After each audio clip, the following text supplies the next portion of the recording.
שלום לכם, נעים להכיר. אני הדס ארליך, נטורופטית, הרבליסטית. הרבליסטית זה רוקחת צמחי מרפא. כמה מאיתנו מתמודדים עם בעיות רגשיות נפשיות? כמה מאיתנו יודעים שיש מסביבנו אנשים שמתמודדים עם בעיות רגשיות נפשיות ולא רק אנשים מבוגרים? האם יש דרך טבעית לעזור? יש לי את הכבוד להציג את דוקטור דבורי. דוקטור דבורי בלומנאו היא פסיכולוגית ומטפלת בגישה הוליסטית, מייסדת מודל האונייה, והיא משתמשת בשיטות רבות לטיפול בדיכאון, בחרדות, בביטחון עצמי, בכעס, בטראומה וזוגיות. יש לה תעודה בינלאומית להיפנוזה קלינית, מאמנת מטפלים ומרצה בינלאומית. אז אני רוצה ככה תבינו איך הכל התחיל בעצם. זה התחיל ממטופל שהגיע אליי סביב בעיה רגשית, ואמר לי בסוף הטיפול כי הוא מטופל אצל פסיכולוגית שמאוד מאוד מאמינה בשיטה ההוליסטית, הטבעית, והיא רוצה לדבר איתך. אז דוקטור דבורי יצרה איתי קשר. נוצר בינינו חיבור ושיתוף פעולה מדהים, מנצח, ואנחנו רואות את זה בקליניקה עם מטופלים שיש לנו. אנחנו יוצאות בסדרה של סרטונים שעוסקים בנושאים שונים סביב בעיות רגשיות נפשיות. אתם תקבלו טיפים מדוקטור דבורי וממני. והיום אנחנו פותחות בנושא החרדות. אז דוקטור דבורי, מהי בעצם חרדה? תודה על ההקדמה הדס, יש לי העונג לדבר איתך היום ועם כולכם גם כן. חרדה היא מצב פסיכולוגי ופיזיולוגי, בו האדם חש פחד ואי שקט, בשל מחשבה שמשהו רע עומד לקרות. המחשבות עשויות להיות קשורות לאיום וסכנה ממשיים או מדומיינים. בעצם איך חרדה מתבטאת? היא מתבטאת בשלושה אזורים שונים, באופן פיזי, באופן התנהגותי ובאופן פסיכולוגי. באופן פיזי אנחנו צריכים לשים לב לסימני האזהרה שיש לנו בגוף. לכל אחד יש סימני האזהרה מיוחדים לו. עכשיו אני אזכיר את השכיחים ביותר. אם אנחנו מתמקדים במערכת העיכול, הרבה פעמים יש שם קיבוץ, זאת המערכת הרגישה ביותר, או שמשהו משתנה שם, יש לחץ, או הטמפרטורה משתנה, לשים לב למה שקורה במערכת העיכול, משם מעלות למעלה, ללב, דופק הלב, לשים לב לריאות, האם הן מתכווצות ומתרווחות באופן מהיר מדי או באופן שהנשימה היא טובה, איטית ועמוקה. משם אנחנו עולים לכתפיים ולצוואר, ואנחנו שמים לב אם יש איזשהו קיבוץ, כי המקום הזה הרבה פעמים מתכווץ בעקבות חרדה. אנחנו שמים לב אם יש בחילות, אז אני עולה, האם יש סחרחורת, ואחרי שסיימתי את זה אני עושה סקירה של כל הגוף, לראות אם יש איזשהו קיבוץ באיזשהו איבר. כל אחד צריך להכיר את סימני האזהרה שלו, כי הם שונים מאדם לאדם, אבל אלה הדברים השכיחים. באופן התנהגותי, החרדה מתבטאת על ידי הימנעות ממצבים שגורמים לחרדה, ובאופן פסיכולוגי זה מביא למצב של חוסר אונים. הרבה שואלים אותי מאיפה נובעות חרדות. אז חרדות יכולות לנבוע ממקורות שונים, כגון גנים, יכול להיות גם כן שזה לא גנים, אלא שהאם הייתה בהיריון והיה לה הריון מאוד לחוץ, היא עברה תקופה קשה, אם ההורמון שלה, של הגאבה, הכימיקל, הניורוטרנסמיטר של הגאבה, שהוא אמור להרגיע אותנו נמוך, גם של התינוק יהיה נמוך. והרבה פעמים הוא יוצא לאוויר העולם עם גאבה שהוא מדי נמוך. רצית לשאול משהו? כן, בהחלט.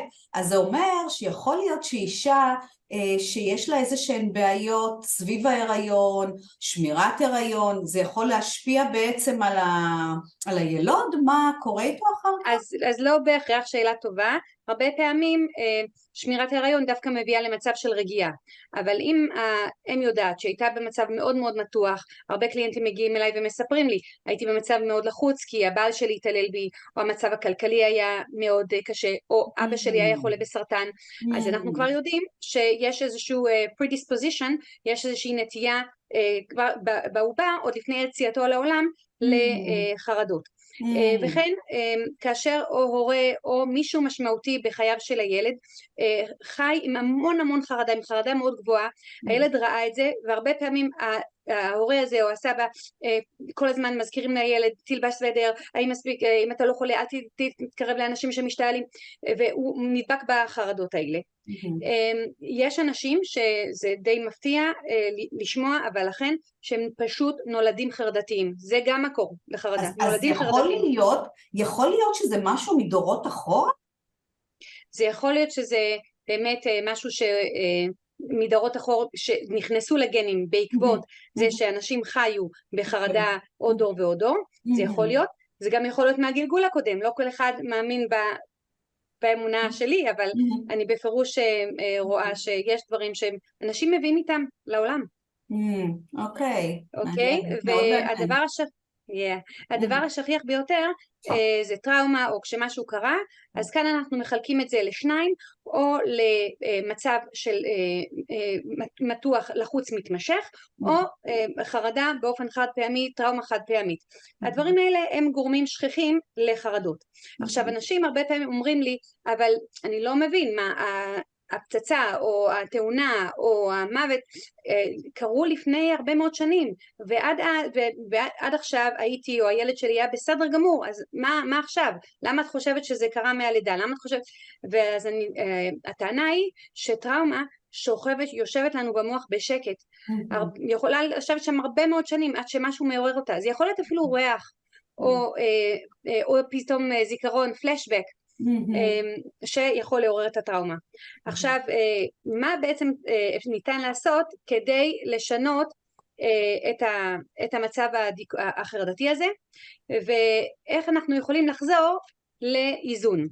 אז כדי להבין את הנקודה הזאת, הייתי רוצה להסביר לכולם את העיקרון של חלון האיזון. זהו חלון האיזון. בין שני הקווים האלה כתוב the window of tolerance, אני פשוט עולה חדשה מדרום אפריקה, אז הכל אצלי עדיין באנגלית. בין שני הקווים האלה אנחנו רואים את חלון האיזון, המערכת ההורמונלית, הניורוטרנסמיטרס הכימיקליים, המוח, הגוף, כולם רוצים להיות בתוך המערכת. כל היום אנחנו אמורים לעלות ולרדת, לעלות ולרדת בתוך חלון האיזון. העלייה נוצרת על ידי מערכת העצבים הסימפתטית, sympathetic nervous system, מערכת העצבים הסימפתטית. היא מטפטפת לנו קצת אדרנלין וקורטיזול לתוך המערכת, ואנחנו מתחילים לעלות. 0, אני בחוף הים, אני לא חושבת על שום בעיות, הכל בסדר. 1, 2, 3, אני עדיין בחלון האיזון, יכול להיות שב3 אני מתרוצצת, מתכוננת לשבת, אבל אני עדיין מאוזנת, זה בסדר גמור. כאשר אני מגיעה לקו העליון של חלון האיזון, אל הסף, הגוף מפריש את הגאבה, שזה ההורמון שמרגיע אותנו, שהוא ההורמון העיקרי של המערכת הפרסימפתטית. פרסימפתטיק נרבס סיסטם, המערכת שמרגיעה אותנו ואנחנו יורדים. קצת אדרנלין קורטיזול, קצת גאבה. קצת אדרנלין קורטיזול, קצת גאבה, זה בסדר גמור. אבל מה קורה? כאשר אדם חי באופן מתמיד, בחרדות, במתחים, בפרט אלו היו החיים שלו בתור ילד, המוח שלו כבר התרגל לצאת מחלון האיזון, ולחיות תמיד פה בשטח הזה. 4, קצת קיבוץ, 5, יכול להיות שיש יותר קיבוץ, 6, יכול להיות שכבר מתחיל דופק לב ונשימות להיות יותר קצובות, 7, יותר פחד, יותר תגובות פיזיולוגיות, 10, התקפת פאניקה. אז עכשיו אני יודעת שלא לימדתי את אף אחד מכם איך למדוד בדיוק איפה אתם, זה דבר שאני מלמדת את הקליינטים, אבל בכל אופן תחשבו כרגע במצב הזה כשאתם יושבים ומקשיבים לוידאו, האם אתם בחלון האיזון או האם יצאתם מחלון האיזון, ובאיזה מספר אתם פחות או יותר. אם האומדן הוא ש0 אני בחוף הים, ו10 אני בהתקפת פאניקה, ומ4 ומעלה אני מחוץ לחלון האיזון. בפעם הבאה הדס, כשבעזרת השם אנחנו נשתף את כולם בנושא של דיכאון וכיצד לצאת מדיכאון, אז אנחנו גם כן נדבר על העקומה הזאת שיורדת כלפי מטה מחלון האיזון. אבל כרגע זמננו קצר.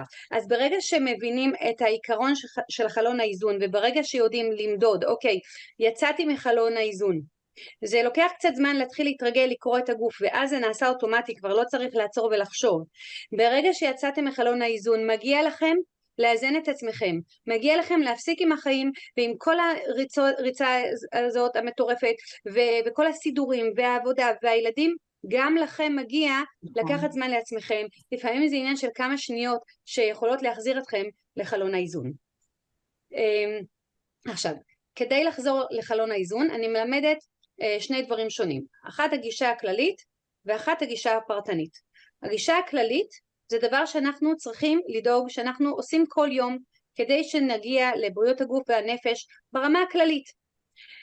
אז כמה דוגמאות שאני אתן מתוך 20 הדרכות שאני נותנת לקליינטים שלי.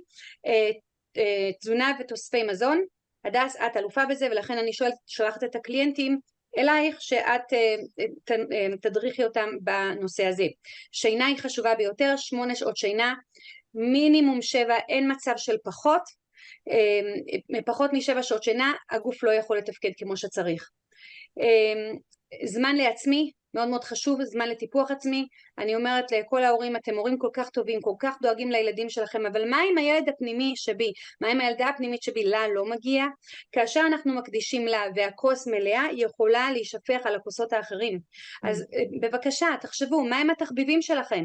ומה משמח אתכם? ומה יכול להחזיר אתכם לחלון האיזון? נכון. קשרים חברתיים. בפרט ערכו מחקרים אצל נשים, וראו שכשנשים או בנות מתאגדות ביחד ויוצאות ביחד ומדברות ביחד, הסרטונין של כולם עולה, שדבר מאוד מאוד חשוב. אי אפשר לדלג על הדבר החשוב הזה שנקרא קשרים חברתיים, ובעצם הגורם המנבא הטוב ביותר לאריכות ימים ובריאות, בעצם זה כאשר לאנשים יש קשרים חברתיים אדוקים וטובים ומרגישים אהובים. הדבר האחרון שהייתי רוצה להזכיר, זה נכון, בטח. הדבר האחרון שהייתי רוצה להזכיר היום זו הרפיה, שזה או מדיטציה או היפנוזה. נכנסים ליוטיוב, יש כל כך הרבה באנגלית, בעברית, והחומר הוא טוב, יש המון חומר טוב ביוטיוב. להיכנס, להוריד לטלפון, וכשהולכים לישון לשים אוזניות ולהקשיב להיפנוזה או מדיטציה ולהירדם עם זה, זה בסדר גמור. מי שמרגיש שהוא במצב חרדתי במשך היום, אז בלילה לבד ייתכן שזה לא יספיק, יכול להיות שהוא צריך להפסיק את היום 10 דקות בצהריים, 5 דקות, ולהקשיב להיפנוזה או להרפיה. זה מכריח את מערכת העצבים לחזור לחלון האיזון. אז אלה טיפים קצרים של הגישה הכללית. עכשיו הייתי רוצה להיכנס במהירות לטיפים קצרים שיעזרו לכם במצב עצמו, כאשר פתאום יצאתי מחלון האיזון, ואפילו אם עשיתי את כל הגישה ההוליסטית, ואפילו אם הקפדתי על כל 20 הטיפים, זה עדיין לא אומר שאני תמיד אשר בחלון האיזון, זה בלתי אפשרי. החיים מביאים לדרכנו כל מיני גלים שיכולים להוציא אותנו מהחלון, זה בסדר. אז אם אני בכללי בתוך החלון אני אצא קצת, אם אני בכללי הרבה מחוץ לחלון אני אצא הרבה, ולכן חשוב לדאוג שאנחנו בחלון האיזון. יצאתי מהחלון, עכשיו מה אני עושה? אוקיי, אז עכשיו אני אתן כמה טיפים קצרים. נשימות, הנשימות הן יעילות ביותר, הן מחזירות אותנו לחלון האיזון, הן גורמות לנו להפריש את הגאבה והן מרגיעות את כל המערכת. הייתי רוצה עכשיו לחבר את הנשימות עם תרגילי הנגיעה. תרגילי הנגיעה, אנחנו נוגעים בעצב הדורסל וייגו, שהוא העצב שמרגיע אותנו, ואפילו אם אנחנו רק נוגעים בו ללא הנשימות, זה כבר מרגיע את מערכת העצבים. קל וחומר כאשר אנחנו גם כן מוסיפים לכך את הנשימות.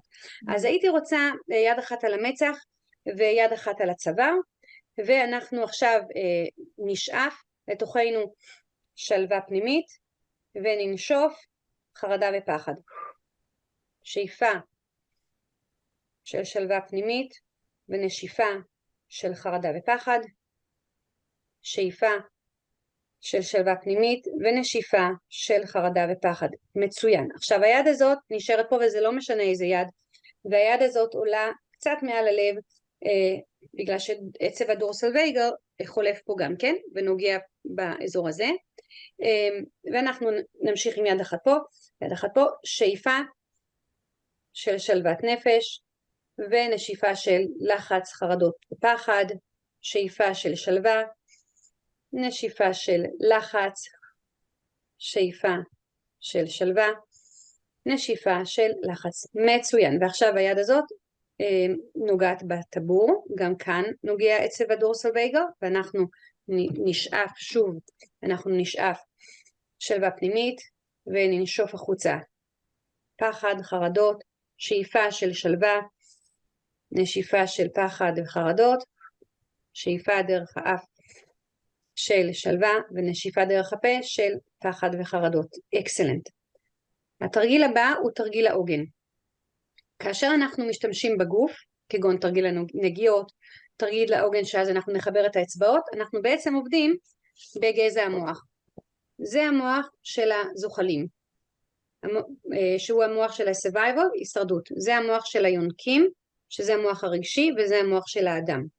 עכשיו, המוח הזה של היונקים, הוא מחובר אל הגוף על ידי המערכות הסימפתטית והפרסימפתטית. אנחנו צריכים לתת מסר למוח הזה. מה זה פרסימפתטית? רק לאלה שלא יודעים. Thank you. מערכת העצבים הפרסימפתטית זה זו שמרגיעה אותנו. זה זו שמחזירה אותנו לחלון האיזון אם היינו למעלה. תודה.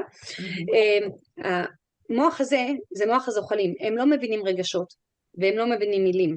הם מבינים את שפת הגוף. ולכן אנחנו נדבר על המוח הזה, שזה המוח שפה נתקעות כל הטראומות והלחצים, אנחנו נדבר עליו בשפה שהוא מבין. זה גזע המוח? זה בעצם... גזע המוח, brainstem, גזע המוח. אנחנו נדבר עליו בשפה שהוא מבין, וזו שפת הגוף. כאשר אנחנו מחברים את המחשבה ואת הרגש ואת שפת הגוף, אז זה עובד הכי טוב. בעצם כאשר אדם הוא בחרדה, אז זאת אומרת שיש לו חלק שנותן לו את המסר שהוא חסר אונים, ושהוא לא מסוגל להתמודד, ושגם אין לו מספיק משאבים בסביבה שיעזרו לו להתמודד. אז אנחנו עכשיו רוצים לעקור את המחשבה הזאת, ולתקן אותה במחשבה הנכונה. אז אם אנחנו יוצרים את העוגן, שזה בעצם העוגן שלנו, ואנחנו מחדירים בפנים בין שתי כפות הידיים, חשיבה של אירוע, או של תקופה בחיים, או של חוויה שבה כן הצלחתי.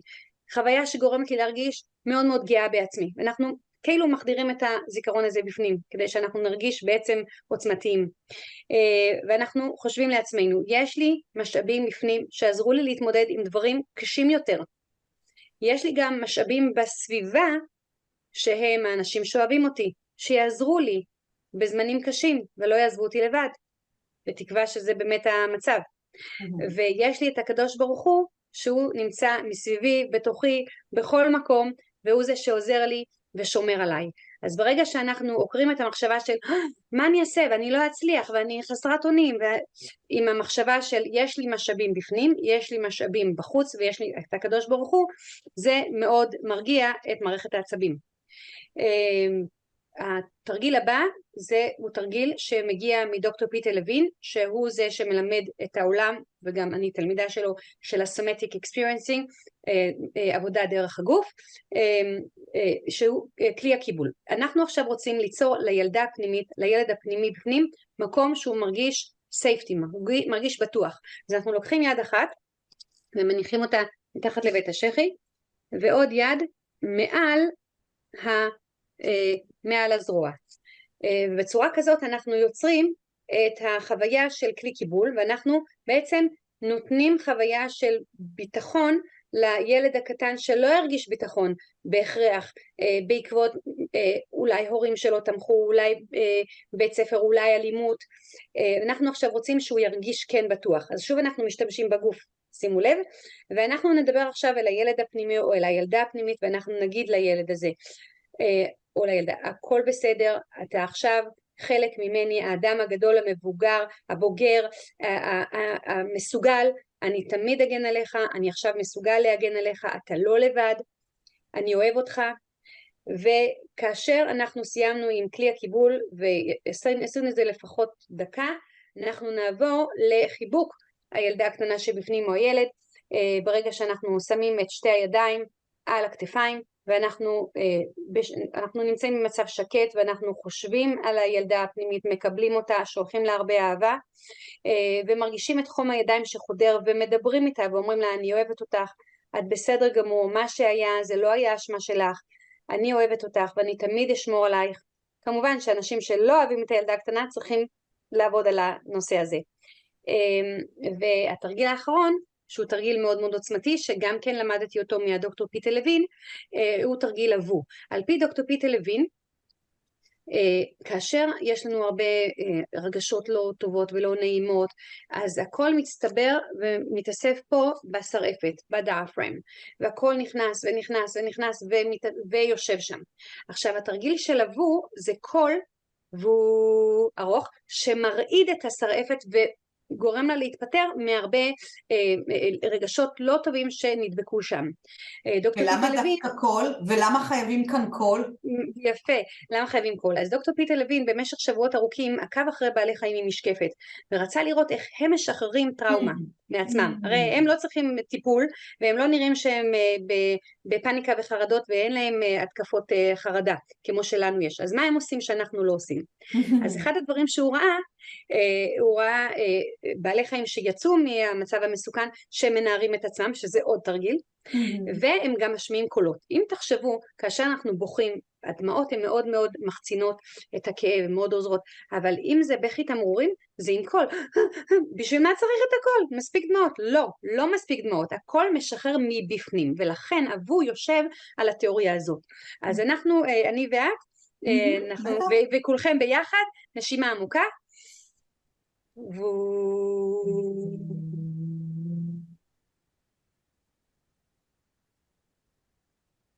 עד שנגמר לכם האוויר, ואז אפשר לחזור לזה כמה פעמים, עד שכבר מרגישים יותר טוב.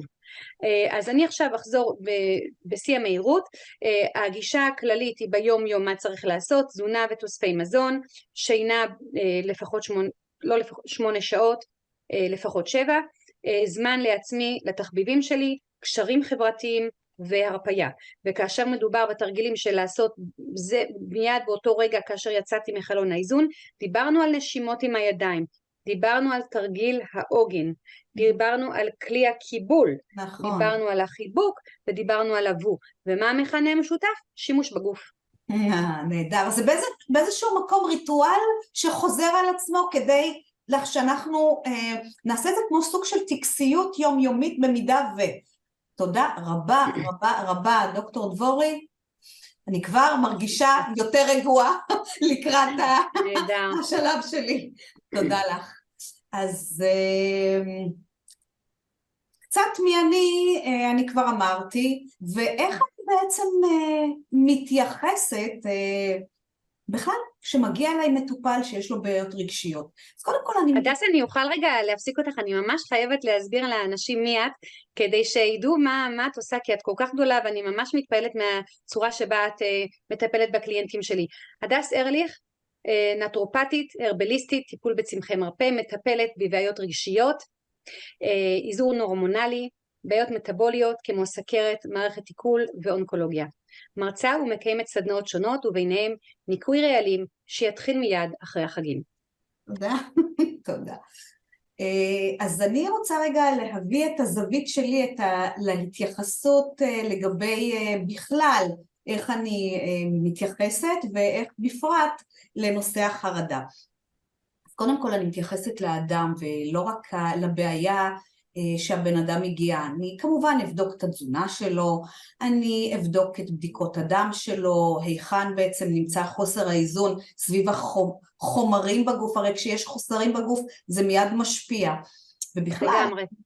נכון. לגמרי. ובכלל אם אנחנו מסתכלים, הגוף שלנו נכון, אנחנו רואים את הצד המכני, מה שאנחנו רואים, אבל בפנים זה הכל חומרים, זה אנזימים, חלבונים, הורמונים ומה שנקרא אלקטרוליטים, חשמלים וכו' וכו', וצריך לדעת איך לעבוד איתם נכון, כדי שבעצם המפקח, המוח, ידע איך לעשות את העבודה נכון יותר, טוב יותר.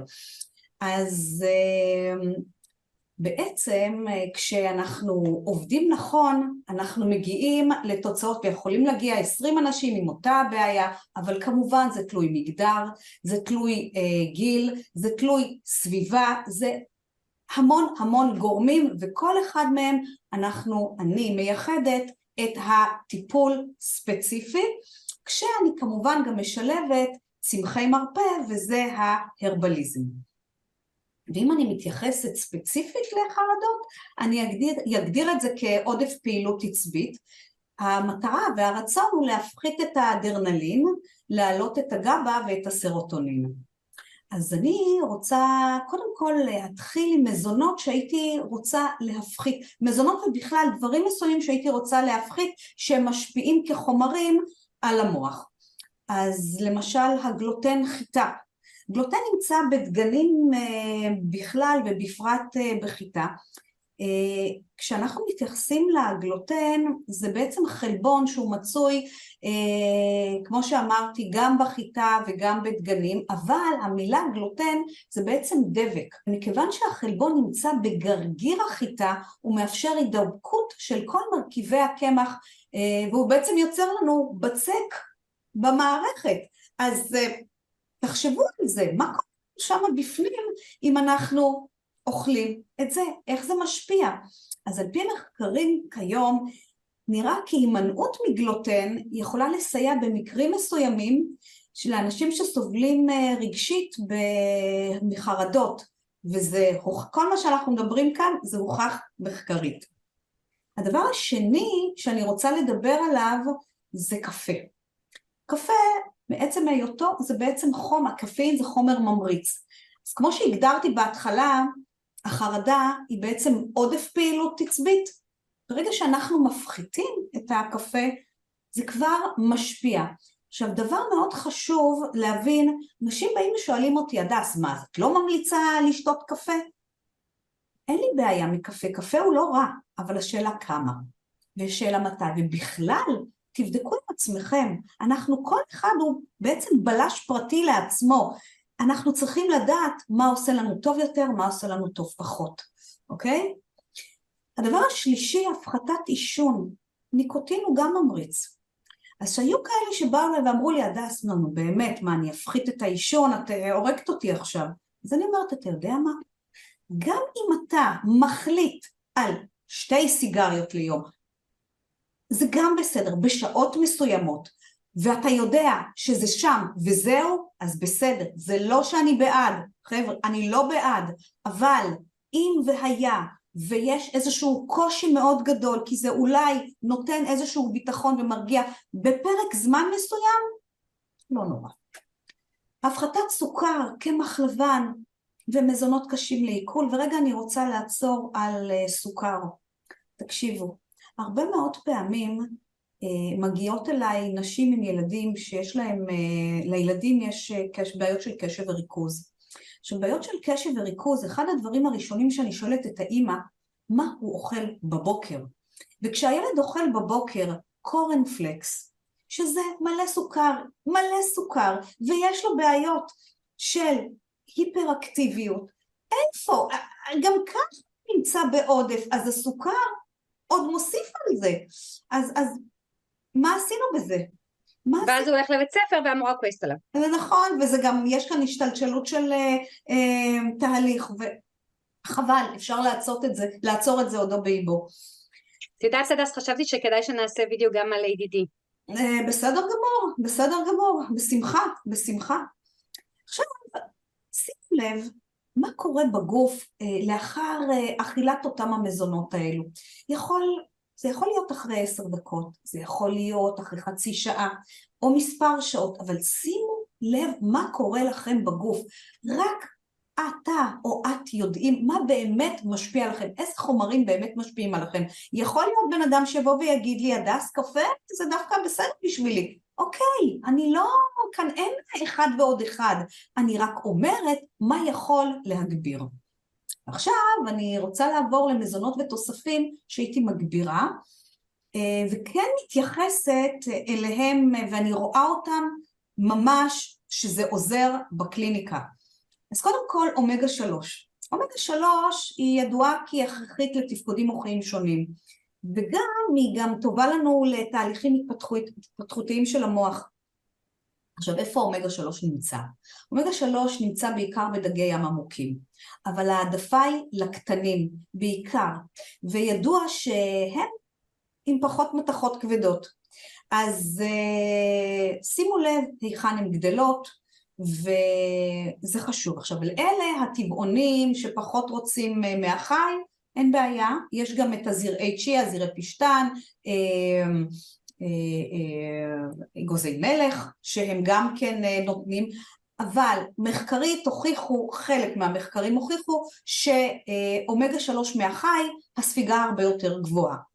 עכשיו, בואו נגיד את האמת, אנחנו לא מספיק אוכלים את החומצת שומן מסוג אומגה 3 בתזונה, לא מספיק.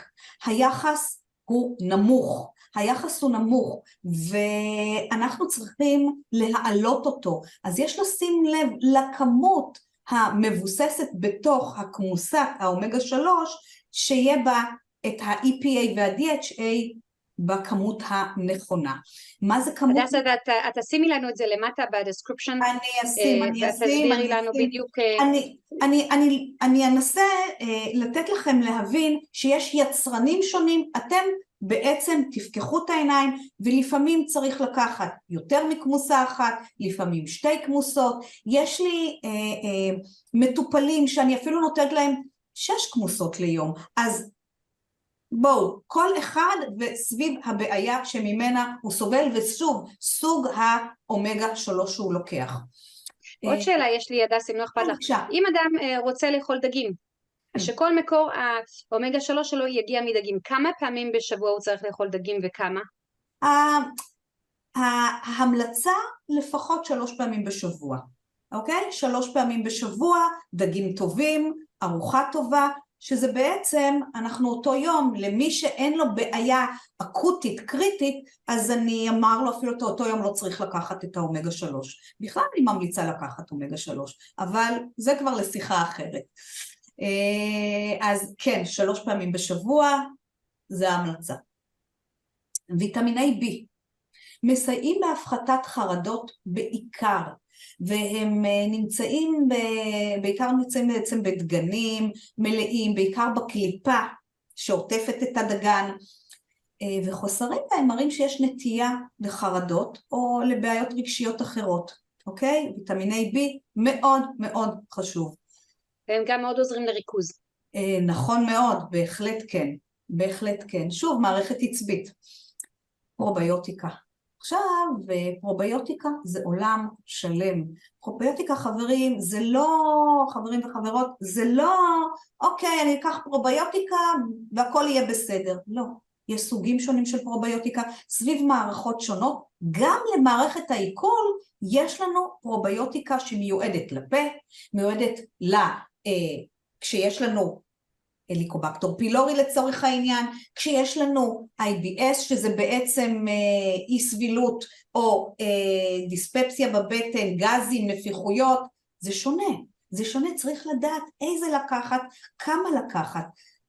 אני אשמח לעזור למי ששואל את השאלות. עכשיו, מה זה בעצם בכלל פרוביוטיקה? פרוביוטיקה היא כינוי לכלל החיידקים הטובים במעיים, המיקרוביום שלנו, ומסייעים לנו למערכת עיכול תקינה יותר, וסביר להניח שהם פחות מפרישים תוצרים מזיקים לנו במערכת.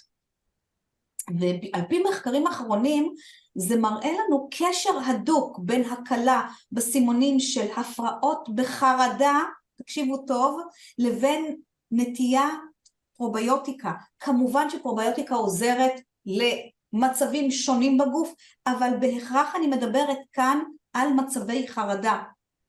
בייחוד מה שהזכירה קודם דוקטור דבורי, של כאלה שרק מתחילים עם בעיות במערכת העיכול, אז בייחוד לאלה שיש להם בעיות סביב מערכת העיכול ומגלים איזושהי רגישות בטנית, זה שם, להתחיל לעבוד עם זה, וזה עובד. וזה עובד. זה בפירוש עובד, וישנם הרבה מחקרים שמראים שכאשר יש פרוביוטיקה נכונה במערכת העיכול, זה משנה תודעה. נכון. משנה את מערכת העצבים, משנה את הדיכאון, את החרדות. נכון. נכון, תודה. זה היה חשוב, נכון. עכשיו אני רוצה לעבור איתכם רגע למקום ההרבליסטי, אז אני אתייחס לשני צמחים היום.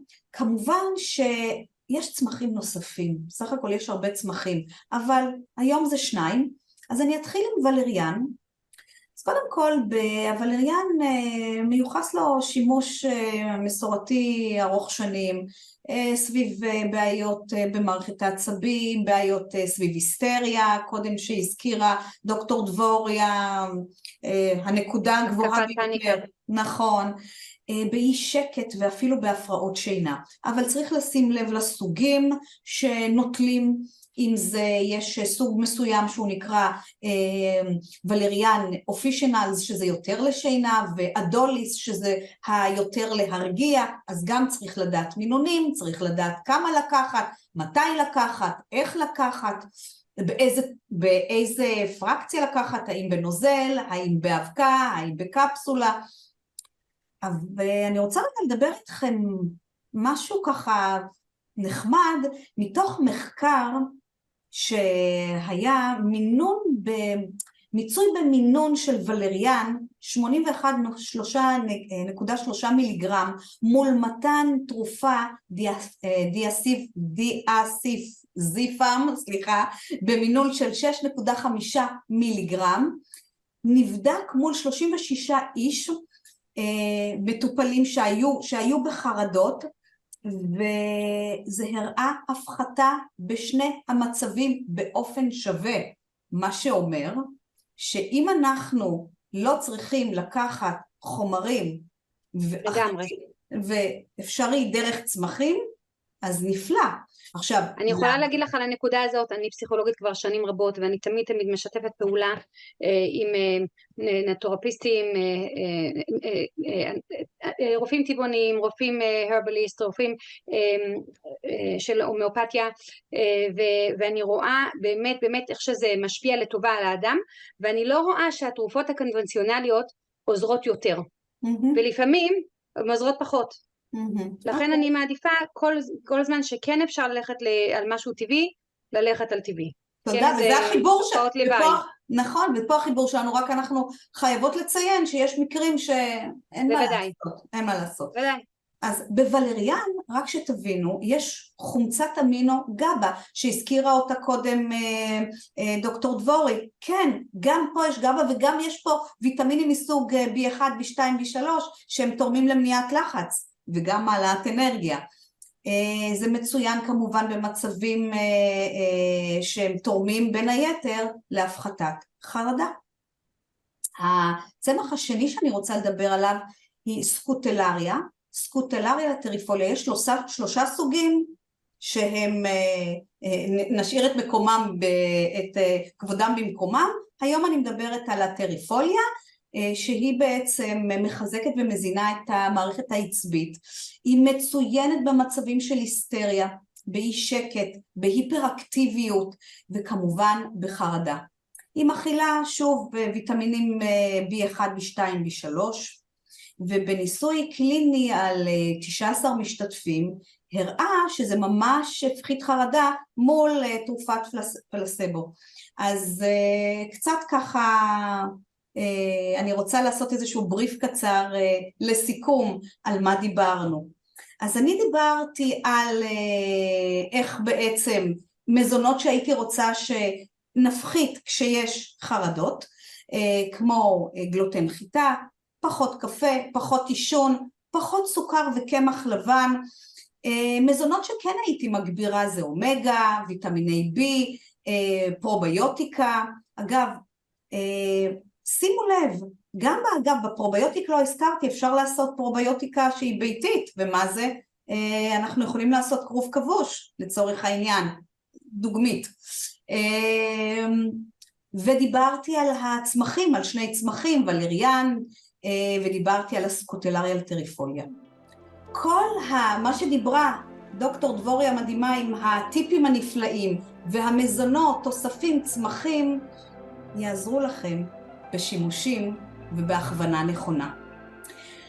אז אנחנו שמחות ממש לספר לכם שהמטרה שלנו היא לעזור ולתת כמה שיותר טיפים, והשאיפה שלנו לצאת לסרטונים באכילה, רגשית, דיכאון, חרדות כבר אנחנו היום יצאנו, בעיות שינה, גיל מעבר והיד עוד נטויה. אז תודה לכם שהייתם איתנו, ולהתראות בסרטונים הבאים. ביי ביי.